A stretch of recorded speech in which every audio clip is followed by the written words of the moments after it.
আব্বা, আয় আব্বা, আয়, আয় বদি, তোমার কত বড় সাহস যে তুমি আমার ঘরের ভিতরে এরকম সোফার মধ্যে লেটকায় শুয়ে আছো। আব্বা, আয় আব্বা, কই গেলা? পার্বতী, তুমি আসছো। আমি এতক্ষণ তোমার অপেক্ষায় ছিলাম। তোমার বিলেন বাপ আমাকে মারতে মারতে মারতে মারতে এরকম সোফার ভিতরে ফালায় রাখছিল। তুমি আমাকে একটু ধরো, আমি সোফায় পড়ে আছি, আমাকে তুমি একটু ধরো, আমি তোমার কাছে ফিরে এসে। শাহরুখ খান, কি হ্যাঁ, এটা কোন অভিনয় তোমার? হ্যাঁ, অভিনয় করতেছো আমার সাথে? তোমাকে আমি চিনি না মনে করছো? তোমার বদমতলব আমি জানি না? হ্যাঁ, আমি তো জানি তুমি আমার সাথে নাই। তোমার বিলেন বাপ ওই চুন্নিলাল স্যারের সাথে তোমার বিয়ে দিয়ে দিচ্ছে। বিয়ে দিচ্ছে দেখ, আমার কোনো আপত্তি নাই, কিন্তু বাসর হবে আমার সাথে।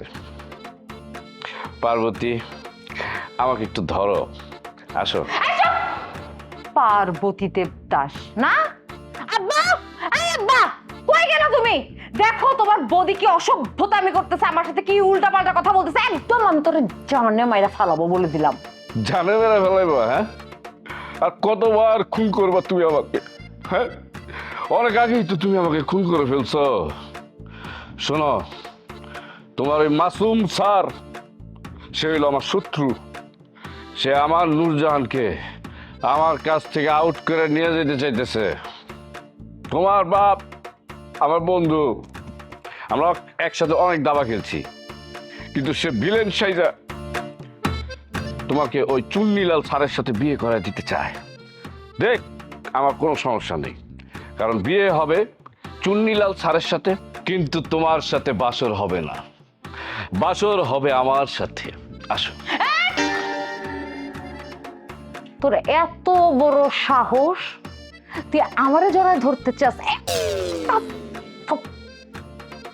আব্বা, আব্বা, আরে আব্বা, আব্বা, দেখ, আব্বা আব্বা করো কেন? হ্যাঁ, তোমার আব্বার মাথার মগজ আমি এমন ভাবে ধোলাই করছি, বুঝছো? সেইখানে আসবে না, আসলে তার বিপদ আসছে। এই, তুই তো নাটক করতেছস বদি, তুই তো কোনো নেশা পানি করস নাই, তুই তো ভং ধরছস। এখন আমি বুঝতেছি যে তুমি কোনো নেশা পানি করো নাই মামা, ইচ্ছা করে এরকম নাটক করতেছস না আমার সামনে। আরে তুমি তো বুঝবেই, আমাদের কতদিনের সংসার। আমি তোমাকে বুঝি, তুমি আমাকে বুঝো। এর জন্য বলতেছি ওই চুন্নিলাল স্যার মাসুমকে বিয়ে করার দরকার নেই। এই, স্যার একটা শিক্ষিত ফ্যামিলির ছেলে, হ্যাঁ, আমি ওরেই বিয়ে করবো। এই, তোর কি আছে? হ্যাঁ, কিছু আছে? গাড়ি আছে না বাড়ি আছে? কিছু আছে? আরে আমার গাড়ি বাড়ি কি দরকার? হ্যাঁ, তোমার আছে না, মানে তোমার বাবার আছে না? শ্বশুর বাড়ির লোকজনের থাকলে কি আর নিজের থাকা লাগে নাকি? সমস্যা নাই। আর শুনো, আমি তো তোমার বাবার সাথেই থাকবো, মাই ফ্রেন্ড।